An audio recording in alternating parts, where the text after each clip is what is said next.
Good morning deer nursery students. আমরা এখন পড়ব বাংলা টেক্সট বুক কথামালঞ্চ।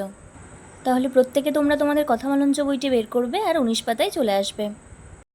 দেখো, এর আগের দিন আমরা পড়েছিলাম ধ আর দন্তন্য। আজকে আমরা পড়ব প আর ফ। কি পড়ব? প আর ফ। দেখো, এটা হচ্ছে প। প হচ্ছে অর্ধমাত্রার একটি ব্যঞ্জনবর্ণ। আর তার পাশে দেখো একটা ছবি দেওয়া আছে। এই ছবিটা কিসের ছবি বলো তো? এই ছবিটা হচ্ছে পাহাড়ের ছবি। পয়ে কি হয়? পাহাড় হয়। কেন হয়? তার কারণ পাহাড়ের দেখো যে বানান, তার প্রথম অক্ষর হচ্ছে প। পাহাড়ের বানানটা প দিয়ে শুরু, সেই জন্য আমরা বলবো পয়ে পাহাড়। এখন দেখি কি লেখা আছে। দেখো, প। পয়ে পাহাড় চূড়ায় সূর্য হাসে। পয়ে পাহাড় চূড়ায় সূর্য হাসে।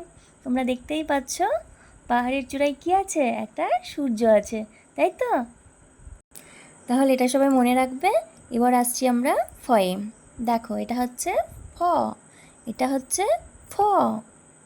দেখো, ফ হচ্ছে পূর্ণমাত্রার একটি ব্যঞ্জনবর্ণ। আর ফয়ে কি হয়? এখানে কিসের ছবি আছে? একটা ফড়িং দেখতে পাচ্ছি। ফয়ে ফড়িং। কেন বলো তো? কারণ ফড়িংয়ের প্রথম বর্ণ কি?